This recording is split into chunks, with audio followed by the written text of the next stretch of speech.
اعوذ باللہ من الشیطان الرجیم بسم اللہ الرحمن الرحیم۔ خواتین و حضرات السلام علیکم ورحمۃ اللہ وبرکاتہ و مغفرتہ۔ پروگرام احکام شریعت اور فقہ نفی سے متعلقہ مسائل کے ساتھ آپ کی خدمت میں ایک دفعہ پھر حاضری کا شرف حاصل ہے۔ کچھ آفر کویسچنز ہیں۔ ایک بھائی نے پوچھا ہے کہ جو گائے میں 7 حصے ہوتے ہیں تو انہوں نے پوچھا ہے کہ اس میں جفت حصے کر سکتے ہیں، جیسے 2، 4، 6۔ دیکھیں مسئلہ یہ ہے کہ گائے میں زیادہ سے زیادہ 7 حصے دار ہو سکتے ہیں، یہ ذہن میں رکھیں۔ اور اب وہ حصے دار جو ہیں وہ ضروری نہیں ہے کہ طاق عدد میں ہی اپنے حصے ملائیں کہ 1 یا 3 یا 5، بلکہ ایسا ہو سکتا ہے ایک نے 2 حصے لے لیے، ایک نے 4 حصے، یہ 6 ہو گئے، اور ایک پھر علیحدہ کوئی لے لے گا 7۔ تو اس طرح جفت بھی لے سکتے ہیں، طاق بھی لے سکتے ہیں، لیکن 7 حصے ہونے چاہیے۔ اور اگر کم کوئی جیسے 2 بھائی مل کر رہے ہیں گائے کے اندر تو یوں ہو سکتا ہے کہ ایک 4 حصے لے لے، ایک 3 حصے لے لے، اس طرح کیا جا سکتا ہے۔ اور اگر ایک ہی گھر میں گوشت جائے تو یہ بھی ہو سکتا ہے کہ حصوں کی تقسیم بالکل نہ ہو، ہم یہ کہیں کہ ہم 2 بھائیوں کی طرف سے ایک گائے، تو گویا کہ پھر وہ 7 کے 7 حصے وہ ان کے یعنی یہ کر سکتے ہیں۔ اب یوں نہیں کریں گے کہ 3 حصے اس کے، 3 حصے اس کا، ایک حصہ باقی بچا، پھر آدھا آدھا دونوں اس میں ہو گئے۔ تو بہتر یہ ہوتا ہے کہ کیونکہ اگر ایک حصے میں شریک ہو جائیں گے تو نہیں ہوگی، اس میں بہتر یہ ہوتا ہے کہ حصے مختص کر لیں۔ لیکن بہرحال فقہا نے اجازت دی ہے کہ اگر ایک ہی گھر میں گوشت جا رہا ہے، کوئی تقسیم کی ضرورت بھی نہیں ہوتی، جیسے جوائنٹ فیملی ہوتی ہے، ایک ہی فریزر میں سارا ڈال دیتے ہیں، تو اس میں 2 بھائی مل کر ایک گائے کے اندر مطلقاً حصہ ملا سکتے ہیں کہ بھئی آدھی گائے میری گویا کہ آدھی تیری، اس طرح حصہ ملا کے کیا جا سکتا ہے۔ ایک بھائی نے باہر سے یہ مجھے میل کی ہے، انہوں نے کہا کہ میں گولڈ کا کاروبار کرتا ہوں، کام کرتا ہوں، اور ان کی جاب یہ ہے کہ بینک کی طرف سے مجھے جو گولڈ لون لاکرز ہوتے ہیں ان میں پاؤچ رکھے ہوتے ہیں، یعنی لوگ اپنا سونا رکھوا کر اور پیسہ لیتے ہیں بینکوں سے، تو مجھے اس سونے کو چیک کرنا ہوتا ہے کہ یہ صحیح ہے یا نہیں ہے، اس میں کمی ہے، کھوٹ وغیرہ تو نہیں ہے، اس کے اندر یہ ماہر ہیں، اور یہ کہتے ہیں ایک دن میں کم از کم 1 سے لے کر 100 پاؤچ تک میں چیک کر لیتا ہوں اور مجھے بینک ڈیلی 3000 ریال یا پاؤنڈ دیتا ہے یہ یورو یا پاؤنڈ دیتا ہے، انہوں نے کرنسی لکھی میرے ذہن سے نکل گئی۔ تو اب یہ جو میں اس طرح کے معاملات کر رہا ہوں تو یہ سود میں تعاون کہلائے گا یا نہیں کہلائے گا؟ دیکھیں نہیں کہلائے گا، اگرچہ بینک کا مقصد اس پہ کسی کو سود دینا ہے، قرضہ دینا ہے وعدہ سود پر، لیکن آپ کا کام صرف یہ ہے کہ آپ سونے کے کھرے کھوٹے ہونے کو بیان کریں گے اور اس میں کتنی ملاوٹ ہے، آپ کا کام فقط اتنا ہے، تو یہ آپ بالکل اس میں مطلب آپ قصوروار نہیں کہلائیں گے، یا اس یوں نہیں کہا جائے گا کہ جی آپ سودی معاملے میں معاون بن رہے ہیں، آپ کا کام صرف اتنا ہے۔ آپ دل میں بھی یہ نیت کریں کہ میرا کام ہے میں کھرے کھوٹے کو بتاؤں، باقی بینک کیا کرتا ہے، کیا مسائل کرتا ہے، میرا اس کا ہیڈک نہیں ہے، تو پھر بالکل آپ کے لیے طیب اور حلال ہے۔ آپ سودی معاملے میں اس لحاظ سے انوالو نہیں کہلائیں گے کہ جیسے سود لینے والا، دینے والا، سرکار نے فرمایا، لکھنے والا، ان سب پہ اللہ کی لعنت ہوتی ہے، کھانے والا، کھلانے والا، آپ اس میں شامل انشاءاللہ نہیں ہوں گے۔ ایک بہن کہتی ہیں کہ میرے شوہر نے میرے سر پہ ہاتھ رکھ کر قسم کھا لی ہے کہ میں دوسری شادی کروں گا کیونکہ پیر صاحب نے مجھے اجازت دے دی ہے۔ تو بہرحال اب مجھے نہیں پتا کہ شوہر نے پیر صاحب کو کیا کہا اور پیر صاحب نے کس بیس پر دوسری شادی کی اجازت دی، لیکن پہلے تو ایک مسئلہ سماعت فرما لیں کہ دوسری شادی کی اجازت پیر نہیں دیتا، اللہ تعالیٰ نے عنایت فرمائی ہوئی ہے، فَانْكِحُوا مَا طَابَ لَكُم مِّنَ النِّسَاءِ مَثْنَىٰ وَثُلَاثَ وَرُبَاعَ، کہ جو عورتیں تمہیں پسند ہو تم ان سے نکاح کر سکتے ہو، 2 سے، 3 سے، 4 سے۔ اور خود پھر رب کریم نے آگے ارشاد فرمایا کہ فَإِنْ خِفْتُمْ أَلَّا تَعْدِلُوا فَوَاحِدَةً، پھر اگر تم خوف رکھتے ہو کہ ان کے مابین عدل نہ کر سکو گے تو ایک عورت سے نکاح کرو۔ یہ ضرور اپنے شوہر سے پوچھیں کہ پیر صاحب نے شادی کی اجازت کے ساتھ یہ بھی بتایا تھا کہ عدل کرنا ہوتا ہے، اور کیا عدل کا طریقہ بتایا تھا؟ انہوں نے بتایا تھا کہ کس چیز میں عدل ہوتا ہے، نان نفقے میں عدل کرنا ہوگا نہیں ہوگا، یا اس کے علاوہ امور میں عدل کرنا ہوگا، یا باری مقرر کرنے میں عدل کرنا ہوگا، یہ پیر صاحب نے تعلیم دی تھی کہ نہیں دی تھی؟ اگر آپ کے شوہر ان کے مثبت جواب نہ دے سکیں تو پھر میں ایسے پیروں کے لیے دعائی کر سکتا ہوں کہ جو ناقص تعلیمات دیتے ہیں، اپنے مریدین کو آرڈر کر دیتے ہیں، مرید عقیدت کے اندر اس کو اختیار کرتا ہے، پیر صاحب کو خود نہیں پتہ ہوتا کہ مجھے کس طرح تعلیم دینی ہے اور گھر کے گھر ڈسٹرب ہو جاتے ہیں۔ اب یہ شاید سر پہ ہاتھ رکھ کر قسم کھانے کا طریقہ بھی ہو سکتا ہے، بہن نے ذکر نہیں کیا، پیر صاحب نے کہا ہو کہ تم قسم کھا لینا اس کے بعد تم دوسری شادی کر لینا، تو آپ کے سر پہ قسم کھانے کی ضرورت کیا تھی؟ سر پہ ہاتھ رکھے ویسے ہی قسم کھانے کا کوئی شرعی تصور نہیں ہے، ایک بات اچھی طرح یاد رکھیں۔ تو وہ قسم کا اعتبار ہوگا، اللہ کی قسم کھائیے تو اس کا اعتبار ہے، لیکن سر پہ ہاتھ رکھ کے قسم کھانے کا کوئی شرعی طریقہ نہیں ہے۔ خلاصہ کلام یہ ہے کہ بہرحال آپ کے اپنے شوہر کو سمجھائیں کہ یہ دوسری شادی کرنے کا جو شوق، اور پیر صاحب کو ڈھال بنا کر جو آپ کو شوق پیدا ہوا ہے، آپ عدل وغیرہ کر سکیں گے کہ نہیں، اور بہتر ہے کہ اپنے قریبی کسی اہل سنت کے دارالعلوم سے اس پہ فتویٰ لے لیں۔ اس طرح کویسچن لکھیں کہ اگر ایک شوہر اپنے پیر صاحب کے کہنے پہ دوسری شادی کرے تو کیا اس کے لیے دوسری شادی کرنا صحیح ہے کہ نہیں، اور دوسری شادی کرنے کے سلسلے میں کن کن امور کا خیال رکھنا ایک شوہر پر لازم ہوتا ہے۔ یہ فتویٰ لے کر اس کو دکھائیں، ہو سکتا ہے کہ پھر اس کو کچھ ہوش آئے، کیونکہ دو بیویوں کو سنبھالنا انتہائی مشکل کام ہوتا ہے، اور اس میں بہت سارے شرعی تقاضے ہوتے ہیں جو عام انسان تو پورا کر ہی نہیں سکتا، اور آخرت کا اتنا وبال ہے اس کے اوپر کچھ انتہا نہیں۔ نبی کریم صلی اللہ علیہ وسلم نے فرمایا کہ جس کی دو بیویاں ہوں وہ ایک کے ساتھ رہے اور دوسرے کو بالکل معطل چھوڑ دے، معلق چھوڑ دے، یعنی نہ حق ادا کرتا ہے، نہ ٹائم دیتا ہے، نہ اس کے پاس رہتا ہے، وہ بروز قیامت اس حال میں آئے گا کہ اس کی ایک جانب شل ہوگی، یعنی فالج زدہ ہوگا وہ۔ تو اس لیے جو ہمارے جو سننے والے کوئی مرد حضرات اگر دوسری شادی کے خواب دیکھ کر اپنے سر کے بالوں کو کم کرانے کا منصوبہ بنا چکے ہیں، وہ اس بات پر ضرور اس حدیث پر غور و تفکر کریں۔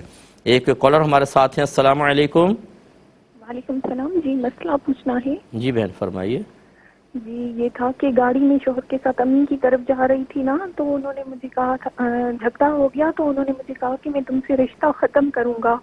پھر یہ بولا کہ میں تمہیں جلد پیپر بھیجوں گا، ابو کو سعودی سے آنے دو، میں یہ رشتہ ختم کروں گا۔ پھر ناراضگی میں انہوں نے کہا کہ میں تمہارے اتنا پیچھے لگتا تھا، آج میں نے تمہاری جان چھوڑ دی، آج میں نے تمہیں اس قید سے آزاد کیا۔ پھر نہ ڈرانے کی خاطر یہ جملہ کہا کہ میں تمہیں پھر کہا دیش، پھر کہا فل کروں اس دیش کو، تو بولا میں تمہیں آزاد کرتا ہوں۔ جی میں بتاتا ہوں میم، ٹھیک ہے۔ ایک اور کالر ہیں، السلام علیکم۔ وعلیکم السلام مفتی صاحب، میں 3 سوال تھے۔ جی بولیں، بولیے بھائی جان، بولیں، آپ کی آواز آ رہی ہے۔ ہیلو، ایک سوال ہے کہ اگر کوئی تھکاوٹ کی وجہ سے 4 فرض اور 3 وتر اگر عشاء کی پڑھ لے تو کیا اس کی نماز ہو جائے گی؟ کیونکہ ایک حدیث میں سعد ابن ابی وقاص رضی اللہ تعالیٰ بس ٹھیک ہے، حدیث نہ سنائیں، آپ بولیں، بس آپ سوال کریں، آپ بس ٹھیک ہے، اور بولیں جی۔ آپ صرف حدیث نہ سنائیں، آپ سوال کرتے جائیں، میں جواب دے دوں گا انشاءاللہ۔ تکلیف دے کوئی چیز اگر پڑی ہو راستے پر تو اس کو اگر نہ ہٹائے تو کیا گنہگار ہوں گے؟ اور جیسے کانٹا مچھلی کا۔ اور تیسرا کہ اگر ایک انسان صف میں آ گیا، امام صاحب علم شریف ختم کرے قرآن کی آیت شروع کر، اس نے ابھی تک تکبیر نہیں لگائی، تو کیا یہ قطع صف کا ذمہ دار ہوگا؟ بس ٹھیک ہے، ٹھیک ہے، میں بتاتا ہوں۔ پہلے یہ لے لیتے ہیں، دیکھیں ایک شخص دیر سے آیا اور ابھی وہ آرام سے صف میں کھڑے ہو جاتے ہیں بعض اوقات، اور دوسرے بھی آ کے ادھر کھڑے ہو جاتے ہیں، اور وہ تکبیر لگانے میں تھوڑا سا ٹائم لے رہا ہے، اتنے امام صاحب نے الحمد کے بعد دوسری صورت بھی شروع کر دی ہے، تو کیا یہ قطع صف کا مرتکب ہوگا؟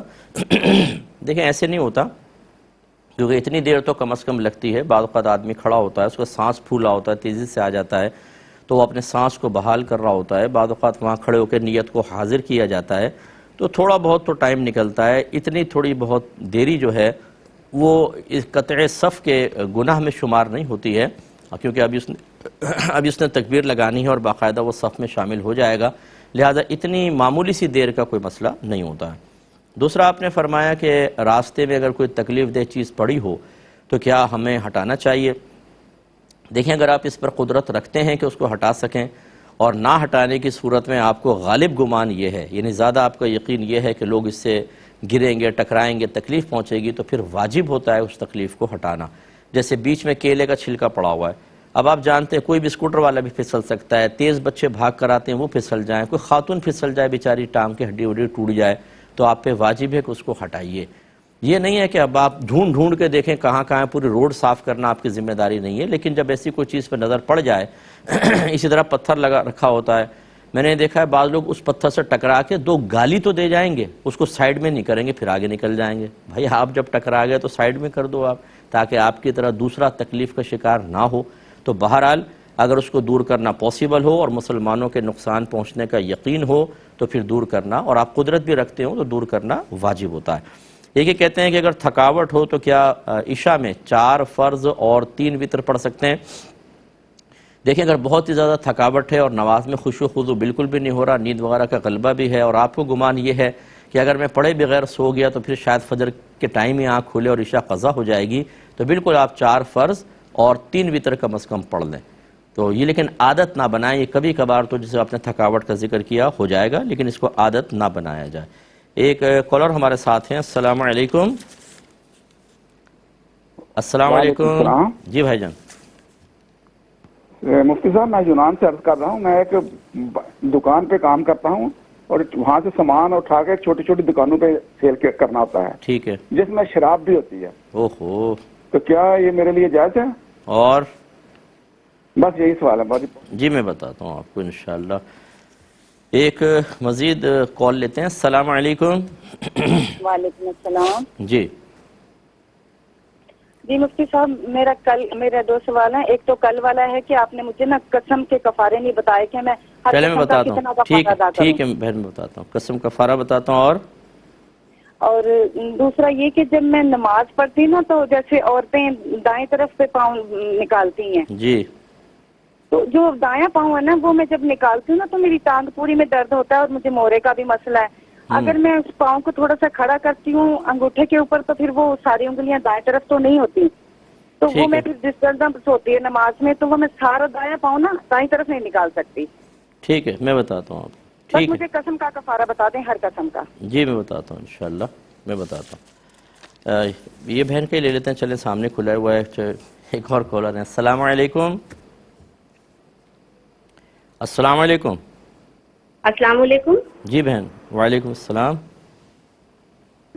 وعلیکم السلام ورحمۃ اللہ وبرکاتہ۔ اچھا اپنے ٹی وی کی آواز بند کر میرا دیں، ورنہ سوال یہ ہے کہ سلام نا و میرے جواب کا شوہر ہر سلسلہ وقت جاری و طلاق ساری رہے گا۔ کہتے ہیں، لیکن انہوں نے موبائل پر مجھے مطلب 3 مرتبہ مجھے موبائل پر انہوں نے 3 مرتبہ، یعنی کہ میں الگ رہتی ہوں 2 سال سے اور وہ الگ رہتے ہیں، تو انہوں نے موبائل پر میں نے نا ان سے خرچہ مانگا، دودھ وغیرہ وہی مجھے دیں۔ میرے 6 بچے ہیں ماشاءاللہ، 4 بیٹیاں 2 بیٹے، تو 3 ان کے پاس ہیں، 3 میرے پاس ہیں۔ وہ چھوڑ دیں آپ، جلدی 3 تو اب الفاظ یہ بتائیں، مسئلہ کون یہ سے تھا کہ الفاظ تھے؟ موبائل پر انہوں نے مطلب 3 مرتبہ طلاق مجھے کہی ہے، کیا الفاظ بتائیے، تو کیا کیا کہتے اب ہیں؟ طلاق؟ الفاظ بتائیں۔ جی میں آپ کو طلاق دیتا ہوں، میں آپ کو طلاق دیتا ہوں، میں آپ کو طلاق دیتا ہوں، یعنی کہ تیزی کے ساتھ کہی ہے۔ جی میں بتاتا ہوں، بس تو ٹھیک ہے، کیا بس ٹھیک ہے طلاق؟ میں بتاتا ہوں انشاءاللہ آپ کو۔ ایک مختصر سا بریک لیں گے، ہمیں یقین ہے آپ ہمارے ساتھ ہی رہیں۔ بسم اللہ الرحمن الرحیم۔ یہ بچے نے کویسچن کیا ہے، شوہر کے ساتھ گاڑی میں جا رہی تھیں اور جھگڑا شروع ہوا تو شوہر نے چند الفاظ کہے، طلاق اس سے ہوئی یا نہیں ہوئی؟ تو الفاظ بھی میں ذکر کرتا ہوں۔ پہلے ایک اصول یاد رکھیے گا کہ اگر شوہر کچھ ایسے الفاظ ادا کرتے ہوئے فیوچر کی طرف منسوب کرتا ہے، دے دوں گا، کر دوں گا، اس سے طلاق بالکل واقع نہیں ہوتی ہے۔ چنانچہ یہ 2 جو الفاظ تھے کہ رشتہ ختم کر دوں گا، میں پیپر دے دوں گا، والد صاحب آ جائیں تو تمہیں پیپر دے دوں گا، اس سے کوئی طلاق نہیں ہوگی کیونکہ فیوچر کے بارے میں ہے۔ اگلا جو انہوں نے کہا جان تمہاری چھوڑ دی، یہ ماضی کے الفاظ ہیں اور ان سے طلاق ہو سکتی ہے، لیکن جان ایک ہوتا ہے میں نے تمہیں چھوڑ دیا، تو یہ چھوڑ کا لفظ جو ہوتا ہے یہ طلاق کے معاملے میں صریح ہوتا ہے۔ صریح کا مطلب یہ ہے کہ یہاں نیت کا بھی دخل نہیں ہوتا، اگر شوہر نے کہا ہے تو طلاق ہو جائے گی۔ لیکن چونکہ اگر ایک تو ہے کہ تمہیں چھوڑ دیا، ایک ہے کہ تمہاری جان چھوڑ دی، تھوڑا سا اس میں فرق ہو سکتا ہے۔ شوہر سے معلوم کریں کہ طلاق کی نیت حاضر تھی کہ نہیں تھی۔ اگر وہ قسم کے ساتھ کہتا ہے کہ طلاق کی نیت حاضر نہیں تھی تو اس سے طلاق نہیں ہوگی، لیکن اگر وہ کہتا ہے کہ ہاں طلاق کی نیت تھی، یا آپ کہیں کہ قسم کھا اور وہ قسم کھانے سے انکار کر دے، ان دونوں صورتوں میں ایک طلاق اس سے واقع ہوگی۔ پھر انہوں نے کہا کہ آج میں نے تمہیں قید سے آزاد کر دیا، تو یہ دیکھیں یہ جو آزاد کرنے کا لفظ ہوتا ہے یہ کیسا لفظ ہے؟ اگر شوہر بیوی سے کہے جھگڑے کے دوران یا غصے میں، طلاق کی نیت ہو یا نہ ہو، فوراً طلاق ہو جائے گی، اور طلاق بھی ایسی ہوگی کہ نکاح فوراً بریک ہو جائے گا۔ اگر دونوں آپ ساتھ رہنا چاہتے ہیں دوبارہ جدید نکاح نئے مہر کے ساتھ کرنا ہوگا، پرانا مہر تو دینا ہی دینا ہے، نیا نکاح نیا مہر۔ اور اکثر ہمارے ہاں یہ شعور نہیں ہوتا ہے، اس طرح لفظ آزاد وغیرہ کہہ کر بیٹھ جاتے ہیں۔ پھر ہمارے ماں باپ ماشاءاللہ برا نہیں مانے کوئی بھی، لیکن میں سمجھا کر تھک گیا ہوں کہ آپ کو خود بھی دین سیکھنا چاہیے۔ اپنے بچوں کو حرام پر پیش کرنا یہ کوئی دوستی نہیں ہے، بہت بڑی دشمنی ہے۔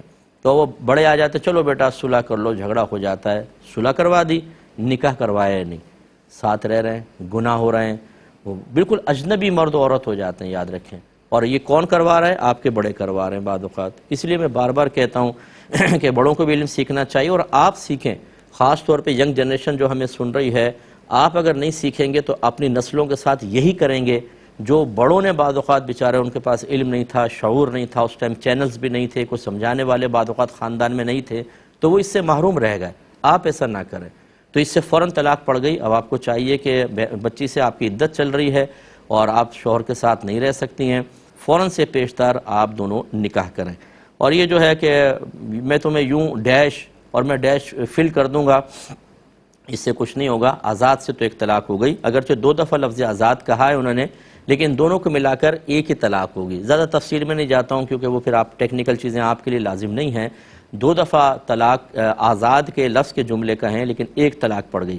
اور پہلے والا جو تھا جان چھوڑ دی، اس میں ذرا معلوم کر لیں، اگر وہ مل گیا تو 2 طلاقیں بنیں گی. ورنہ ایک تو کنفرم طلاق ہے جس سے آپ کا نکاح ٹوٹ گیا ہے اور آپ کو جدید نکاح کرنا ہوگا. اور یہ بھی اس صورت میں ہوگا کہ جب پہلے 2 طلاقیں زندگی میں نہ دے دی ہوں. اگر 2 دی تھیں تو یہ مل کر تو 3 ہو گئیں. اب تو گئے کام سے، پھر تو اب حلالہ کے بغیر کچھ نہیں ہو سکتا. اور اگر پہلے طلاق نہیں دی تھی کوئی بھی تو یہ 1 ہوئی، یا پہلے 1 دی تھی تو اس کے مل کر یہ 2 ہو گئیں. اس کے بعد اب آپ رجوع کر سکتے ہیں وہی نکاح کے ذریعے. اور یہ بات آخری بات یاد رکھیں کہ جتنی طلاقیں دے دی جاتی ہیں جو واقع ہو جاتی ہیں یہ کبھی مٹیں گی نہیں، یہ ہو گئیں. تو لہذا اگر آپ نکاح کریں گے تو جو پہلے طلاق دی ہے وہ گئی. اب باقی طلاقیں مثلا اگر ایک یہ پہلی طلاق ہے تو 2 طلاقوں کا مالک رہے گا. اگر 2 ہو گئی ہیں، پہلے ایک دی تھی اور یہ مل کر 2، تو اب 1 طلاق کا مالک ہے. جب کبھی 1 طلاق دی تو وہ نکاح سے آپ باہر ہو جائیں گی اور حلالہ کرنا ہوگا. یہ تو جواب ہے. دوسری بات یہ ہے کہ میں بارہا آپ کو گزارش کرتے رہتا ہوں، یہ جھگڑا اتنا کیوں بڑا کہ طلاق تک نوبت پہنچ گئی؟ پہلے یہ ہماری خواتین، میری بچی جنہوں نے پوچھا ہے، ناراض نہ ہونا بیٹا آپ، لیکن مسئلہ یہ ہوتا ہے کہ پہلے عورتیں شیرنی کی طرح پنجہ مارتی ہیں شوہر کے اوپر. اور بعض تو یہاں تک خود کہا ایک خاتون نے، میں نے شوہر سے کہا مجھے طلاق دو، وہ کہنے لگا میں نہیں دیتا. میں نے کہا 2 طلاق یہاں کھڑے ہو کے کیسے نہیں دو گے؟ اس نے 1 طلاق دی. میں نے کہا 1 نہیں 3 دو. پھر اس کے منہ سے 3 طلاقیں کہلوائیں، پھر بے ہوش ہو گئی. ارے بھائی طلاق تو آپ نے کہلوائی تھی، منہ میں وہ کہ انگلی ڈال کے لفظ باہر آپ نے نکالے تھے، اور پھر بے ہوش ہو گئی کہ میرے شوہر نے 3 طلاقیں دے دیں. اب رونا دھونا شروع کر دیا، مظلومہ بن گئی. تو یہاں تک آپ کیوں لے کر آئیں شوہر کو کہ اس نے طلاق کے الفاظ کہے؟ خاموش ہو جاتی، چھوٹے باپ کی بن جائیں، تھوڑا سا عاجزی اختیار کر لیں. اگر شوہر زیادتی کر بھی رہا ہے ایک لمحے کے لیے خاموش ہو جائیں.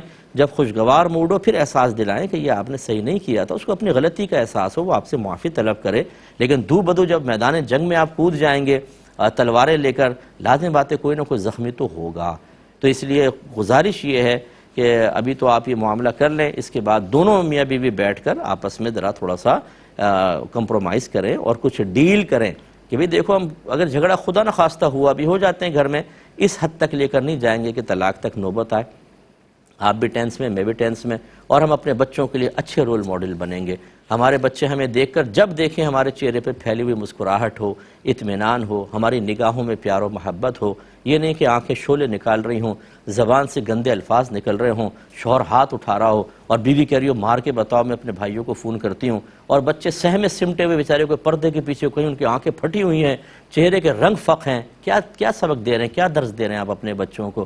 یہی کریں وہ اپنی بیویوں کے ساتھ. وہ لڑکی آپ کی اگر بیٹی ہے وہ اپنے شوہر کے ساتھ اسی طرح بدتمیزی کرے جیسے آپ کر رہی ہیں. یہ طریقہ کار بالکل غلط ہوتا ہے. جتنے مجھے سن رہے ہیں خدا را برا مانے بغیر ذرا سوچیں. مجھے ایک کپل نے مجھے بتایا، اب وہ کہاں کے تھے میں نہیں آپ کو بتاتا ہوں، کہ ہم دونوں لڑ رہے ہیں، بہت عرصہ گزر چکا ہے، ہماری لڑائی جھگڑے ہی ختم نہیں ہوتے. ہماری ایک بچی ہے، اس نے شادی سے انکار کر دیا ہے اور اس کی ایج بھی وہ اوور ایج ہوتی جا رہی ہے، لیکن وہ کہتی ہے اگر شادی کے بعد یہی انجام ہونا ہے جو آپ دونوں کرتے رہے ہیں تو میں ایسی شادی سے دور ہوں. مانتی نہیں ہے وہ بچی شادی کرنے کے لیے. آپ نے اپنے طرز عمل سے اس کے ذہن میں خوف بٹھا دیا ہے، اسے نفسیاتی طور پہ ایک ایسے ڈر میں مبتلا کر دیا ہے کہ وہ سوچتی ہے کہ جب میں شادی کروں گی یہی انجام ہوگا. بتائیں آپ نے بچوں کے ساتھ اچھا کیا یا برا کیا؟ جتنے مجھے سن رہے ہیں اس وقت میاں بیوی، میں گزارش کرتا ہوں ذرا تنہائی میں بیٹھ کر اپنے بارے میں غور کریں کہ آپ یہ طرز عمل جو اختیار کیے ہوئے ہیں یہ خود آپ کے لیے دنیاوی لحاظ سے، اخروی لحاظ سے، اور خصوصاً آپ کے بچوں کے لیے کتنا مفید اور کتنا نقصان دہ ہے. مجھے اللہ کی رحمت سے امید ہے کہ اللہ تعالیٰ آپ کو ضرور اچھی راہ دکھائے گا. ایک ہی بھائی نے فرمایا کہ میں یونان سے جو ابھی کال کی تھی کہ دکان پہ کام کرتا ہوں اور ڈیلیوری کا میرا کام ہے، دکان سے سامان پہنچاتا ہوں، اس میں شراب بھی ہوتی ہے، تو یہ شراب پہنچانا کیسا ہے؟ دیکھیں بھائی جان، آپ دوسری چیزیں پہنچا سکتے ہیں لیکن شراب کی بالکل قطعاً اجازت نہیں ہے، کیونکہ آپ کے نبی کریم صلی اللہ علیہ وسلم نے 10 افراد پر ایک ساتھ لعنت فرمائی، مثلا شراب نچوڑنے والا، شراب بھرنے والا، شراب لانے والا، لے جانے والا، پینے والا، پلانے والا، پہنچانے والا، ان سب پر اللہ کی لعنت ہو۔ تو یہ شراب بالکل نہیں پہنچا سکتے، آپ اس سے اجتناب کیجئے۔ اگر آپ کی اپنی دکان ہے تو بہتر یہ ہے غیر مسلم لڑکا رکھ لیں اور یہ شراب کی ترسیل کا معاملہ اس کے سپرد کر دیں، وہ لائے لے جائے اسی کے حوالے کریں، یہ ٹھیکہ یعنی اس کو دے دیں، کیونکہ بعض وقت ایسا ہوتا ہے کہ سپر مارکیٹ ہوتی ہے، اگر اس میں بعض چیزیں غیر مسلمین کے لیے نہ رکھی جائیں تو گاہک ہی نہیں آتا، وہ کہتا ہے فلاں چیز نہیں، اب ایک چیز یہاں سے لوں اور 2 چیزیں وہاں سے، تو وہ چھوڑ کے چلے جاتے ہیں۔ ایسی صورت میں ایک کاؤنٹر بنا لیں، وہ کسی غیر مسلم کے حوالے کر دیں، شراب کا تمام معاملہ اس کے سپرد کریں، اپنے تمام کاروبار کو پاکیزہ رکھیں، وہ لے وہ دے، اس کا کمیشن اسی کے حوالے کر دیں تو ہو سکتا ہے۔ لیکن جو ابھی آپ صورتحال بتا رہے ہیں اس میں آپ شدید گناہگار ہوں گے۔ یہ بہن نے کل ہم سے کویسچن کیا تھا کہ میں نے بہت ساری قسمیں کھا لیں، تو میں نے بتایا تھا کہ اگر آپ اس کے خلاف جائیں گی تو یہ قسمیں ٹوٹ گئی، اس کا کفارہ دینا ہوگا۔ تو ایک قسم کا کفارہ جو ہے وہ یا تو غلام آزاد کریں یا 10 مسکینوں کو پیٹ بھر کر کھانا کھلائیں، اور یہ 10 مساکین تلاش کرنا مشکل ہے، تو پھر اس میں فقہا نے یہ اجازت دی ہے کہ ایک مسکین کو 2 ٹائم پیٹ بھر کر کھانا کھلانا یہ سمجھ لیں ایک صدقہ فطر کی مقدار بنتا ہے۔ تو اگر اب میرا مشورہ یہ ہے کہ 200 کا حساب کر لیں اور آپ 2000 روپے اگر کسی غریب مسکین کو دے دیں گی، ایک قسم کا کفارہ ہو جائے گا۔ پہلے تو آپ سوچیں میں نے کتنی قسمیں کھائی ہیں، ان کی تعداد لکھیں، اگر ایکوریٹ تعداد یاد نہیں ہے تو دل سے سوچیں، تحری کریں، اس کو غور و تفکر کرنا کہتے ہیں، 2 ہوں گی، 4 ہوں گی، 6 ہوں گی، 8 ہوں گی، جہاں دل کا ہاں اس سے زیادہ نہیں ہوں گے وہ لکھ لیں، اور وہ اگر ساری قسمیں آپ نے توڑ دی ہیں ہر قسم کا الگ الگ کفارہ ہوگا۔ تو اگر فرض کر لیں کہ 6 ہیں تو ہر قسم کا 2000، تو 12000 آپ کو کم از کم کفارہ ادا کر دینا چاہیے۔ یہ جو میں نے آپ کو پیسے بتائے یہ کم زیادہ بھی کوئی عالم آپ کو بتا سکتا ہے، کیونکہ یہ ایک حساب میں نے سرسری سا کر دیا۔ ویسے تو جیسے صدقہ فطر 100 روپے پہلے چل رہا تھا، پھر 150 روپے اس دفعہ ہوا، میں نے 200 روپے کا حساب کیا احتیاطاً، تو آپ اس طریقے سے قسم کا کفارہ ادا کر دیجئے۔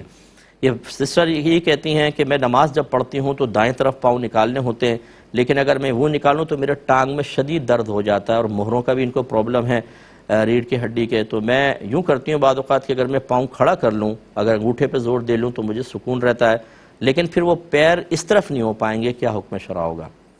دیکھیں اچھی طرح یاد رکھیں کہ عورتوں کے لیے سمٹ کے سجدہ کرنے کا حکم ہوتا ہے، اسی طرح سجدے سے اٹھ کر سمٹ کے وہ بیٹھیں، یہ حکم ہے۔ یہ نہیں ہے کہ عورتوں پہ واجب ہے کہ اپنے پیروں کی انگلیاں دائیں طرف کرنا ان پہ کوئی واجب ہے کہ آپ گھبرائیں کہ اگر میں کھڑا کر لوں گی تو دائیں طرف تو ہوئی نہیں انگلیاں، یہ مسئلہ نہیں ہے۔ اگر آپ کو اس طرح ایزی رہتا ہے کہ آپ ایک پاؤں پہ بیٹھ کے پاؤں کھڑا کر کے اس تکلیف اور اذیت سے بچ سکتی ہیں تو آپ کے لیے بالکل جائز ہے کہ آپ اسی طریقے سے نماز کو ادا کر لیجئے۔ یہ کہتی ہیں کہ میرے شوہر نے موبائل پر 3 مرتبہ مجھے الفاظ کہے، میں طلاق دیتا ہوں، میں طلاق دیتا ہوں، میں طلاق دیتا ہوں، کیا حکم شرع ہوگا؟ دیکھیں بہن، تینوں طلاق ہو گئیں فقہ حنفی کے روشنی میں، اور یہ فقہ حنفی کوئی معاذ اللہ کوئی قرآن یا حدیث سے ہٹ کر نہیں ہے، تمام صحابہ کا اس پر اجماع رہا کہ ایک وقت کی 3 طلاقیں 3 ہی ہوں گی۔ پھر ہمارے ائمہ اربعہ، امام اعظم، امام شافعی، امام مالک، امام احمد بن حنبل اور رضی اللہ تعالی عنہم، جن کے علم پر، جن کے تفقہ پر، جن کے اصولوں پر اور اصولوں سے قرآن و حدیث سے نکالے گئے مسائل پر پوری امت کا اعتماد اور اعتقاد ہے، یہ چاروں یہی کہتے ہیں کہ ایک وقت کی 3 طلاقیں 3 ہی ہوتی ہیں۔ پھر 1500 سال کے جتنے بڑے بڑے ائمہ گزرے وہ سب ایک وقت کی 3 طلاقوں کو 3 ہی قرار دیتے رہے ہیں، لہٰذا یہ بھی ہوگا آپ کے شوہر کسی کے پاس پہنچیں گے وہ بولے گا نہیں کوئی طلاق نہیں ہوئی کیونکہ ایک ساتھ دے دی ہیں، بعض کہیں گے نہیں ایک ہو گئی ہے، صحیح مسئلہ نہیں ہے، صحیح مسئلہ یہ ہے ایک وقت کی 3 طلاقیں 3 ہی ہوتی ہیں، اور نبی کریم صلی اللہ علیہ وسلم نے جب یہ جانا کسی صحابی سے کہ ان کا ارادہ 3 ہی طلاق دینے کا تھا تو ایک ساتھ دی گئی 3 طلاقیں سرکار نے نافذ فرمائی ہیں۔ تو مجھے آپ کے ساتھ ہمدردی ضرور ہے، لیکن تینوں طلاقیں واقع ہو گئیں، اب آپ شوہر کی زوجیت میں نہیں ہیں، اب آپ کو اگر فرض کر لیں ان سے شادی کرنی ہے تو پہلے حلالہ ہوگا، اس کا پروسیس یہ ہے کہ پہلے آپ ان کی عدت گزارنے کے بعد پھر اپنی مرضی سے کسی شخص سے نکاح کریں، اور پری پلان نہیں ہونا چاہیے، آپ دونوں میں باقاعدہ جسمانی تعلق قائم ہو، پھر وہ دوسرا شوہر فوت ہو جائے یا پھر وہ اپنی مرضی سے آپ کو طلاق دے، ان کی عدت گزاریں گی، پھر پہلے شوہر کے پاس آ سکتی ہیں۔ دوسرا جو بھی اس کے علاوہ راستہ بتائے گا وہ گناہ کا راستہ بتائے گا. اچھی طرح یاد رکھیں یہی صحیح طریقہ ہوتا ہے. اس کو حلالہ کا پروسیس کہتے ہیں. یہ پری پلان نہیں ہوتا, یہ مطلب آپ کو یہ کرنا پڑے گا تب آپ پہلے شوہر کے لیے حلال ہوں گے. یہ تو آپ کا جواب ہے. باقی یہ شوہر نے 2 سال سے آپ کو علیحدہ رکھا ہوا تھا اور آپ نے کوئی بری چیز نہیں کی تھی, آپ نے تو خرچہ مانگا تھا کہ مجھے خرچہ دے دیں, کہ 6 بچے ہیں, 3 ان کے پاس غالباً 3 آپ کے پاس ہیں, اور آپ ان کا خرچہ کے لیے پیسہ مانگ رہی تھیں. تو آپ جب تک ان کی زوجیت میں ہیں, اگر قصور شوہر کا تھا اور آپ گھر چھوڑ کر آئی ہیں تو نان نفقہ آپ کا بھی شوہر پر لازم ہے. ہاں اگر آپ کا قصور تھا چھوڑ کر آ گئیں تو پھر بیوی نان نفقے کی مستحق نہیں ہوتی. لیکن اولاد کا نان نفقہ تو بہرحال باپ پر تھا. تو ایک تو زوجہ کو گھر سے دور کرنا, اس طرح بچوں کو ڈیوائیڈ کر کے ان کی زندگیوں کو تباہ کرنا, ان کو احساس کمتری میں مبتلا کرنا, ان کو کسی ایک فریق کا دشمن بنانا, کیونکہ باپ کے پاس جو ہوں گے وہ ماں کی نفرت ڈالے گا. اور مجھے نہیں پتا کہ آپ ایسا کرتی ہیں کہ نہیں کرتی, چلے میں حسن ظن قائم کر لیتا ہوں.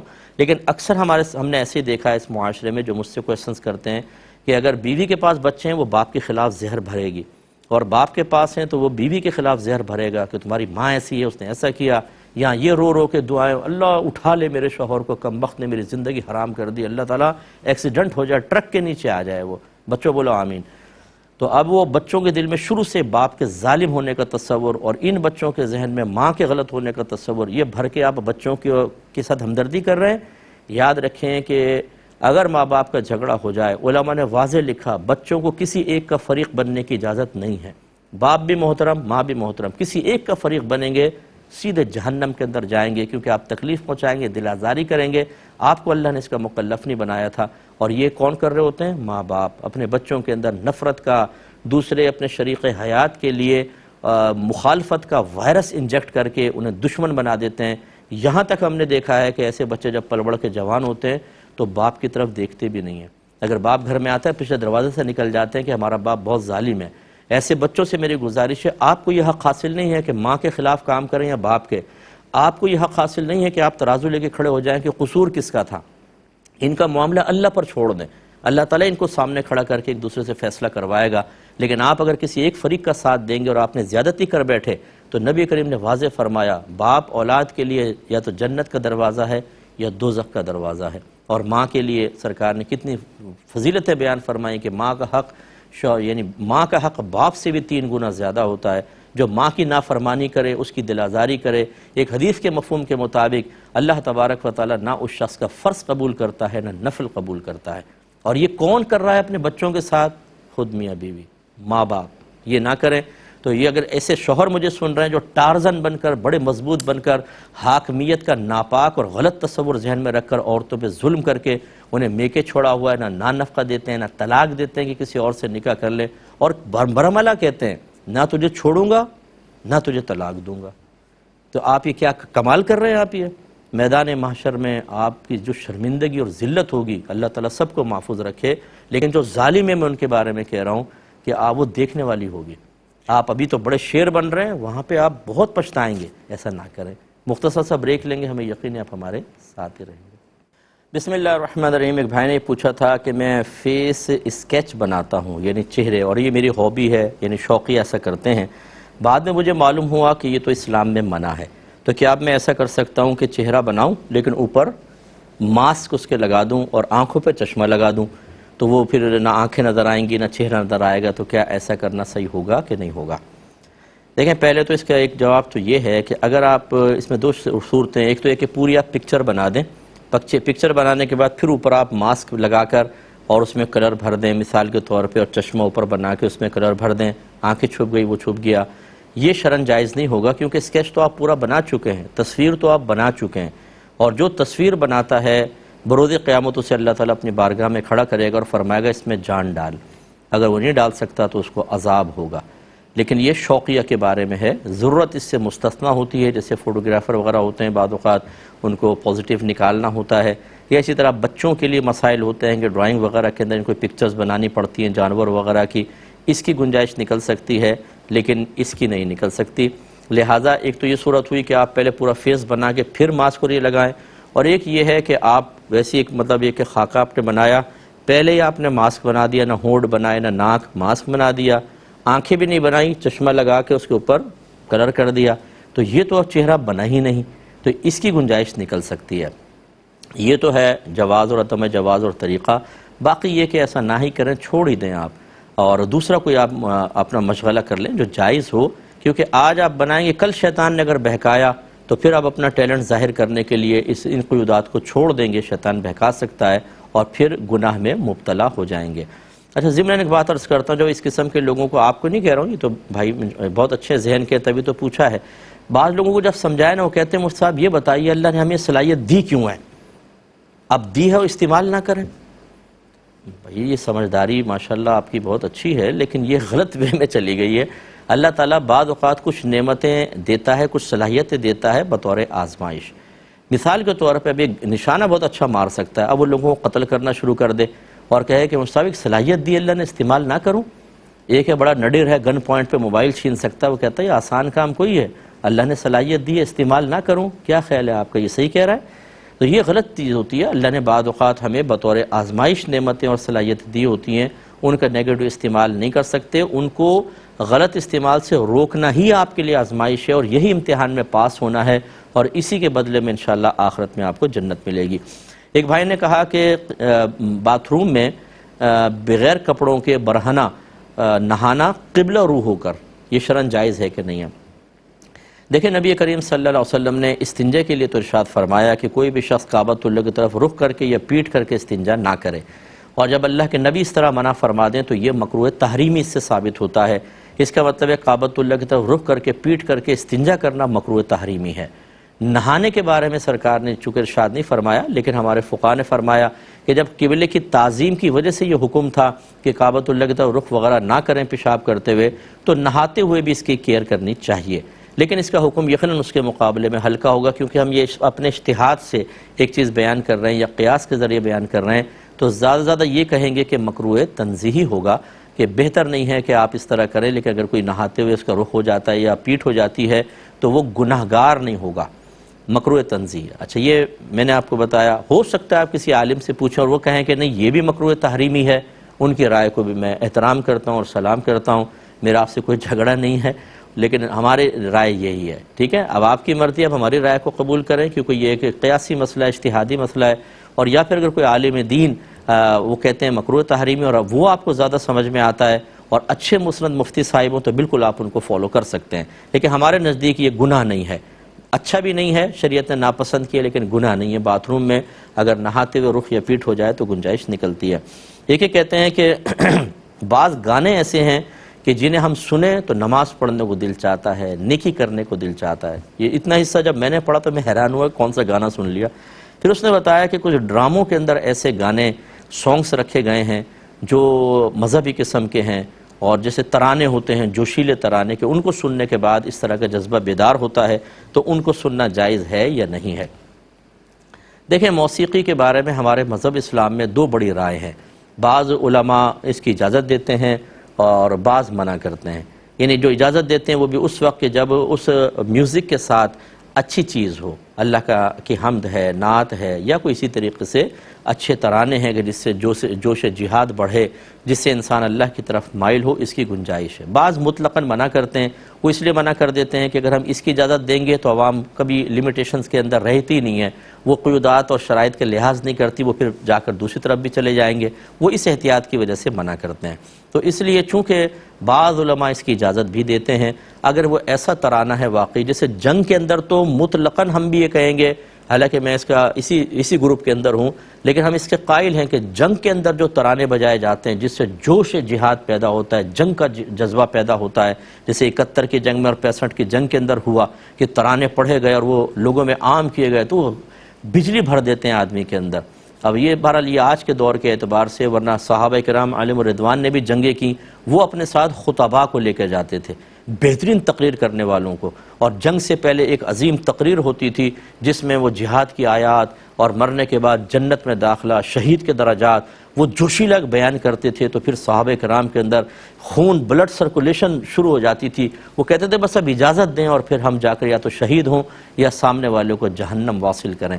تو اب لیکن ماحول بدل گیا ہے، اب یہ کہ اکثر لوگ جو ہیں وہ تقریریں وغیرہ کم سنتے ہیں اور وہ اس طرف زیادہ ہیں۔ تو بہرحال اگر کوئی اس قسم کا واقعی ترانہ ہے کہ جس میں تھوڑا بہت میوزک ہے لیکن آپ کی توجہ دین کی طرف ہوتی ہے، جذبہ جہاد بڑھتا ہے، آپ اسلام کی طرف اپنے قلب کا میلان محسوس کرتے ہیں، تو فی زمانہ اس کی گنجائش نکل سکتی ہے۔ لیکن اگر آپ یہ سمجھتے ہیں کہ اس کو کرنے کے بعد میوزک کی وہ محبت پیدا ہوگی کہ پھر میں گانے دوسرے بھی سننے لگوں گا فحش قسم کے، تو بھائی پھر راہ عافیت یہ ہے کہ جذبہ کسی اور چیز سے بڑھا لیں، قرآن پڑھیں، حدیث پڑھیں، علماء کی تقریریں سنیں، اس طرف مائل ہوں۔ امید ہے کہ آپ تھوڑا سا اس وقت کی قلت کے ساتھ جو سمجھایا اس کو سمجھ گئے ہوں گے۔ یہ کہتے ہیں 2 بھائی مل کر کاروبار کرتے ہیں تو کیا ان کو قربانی الگ الگ کرنی ہوگی یا ایک ہی قربانی دونوں مل کے کر سکتے ہیں؟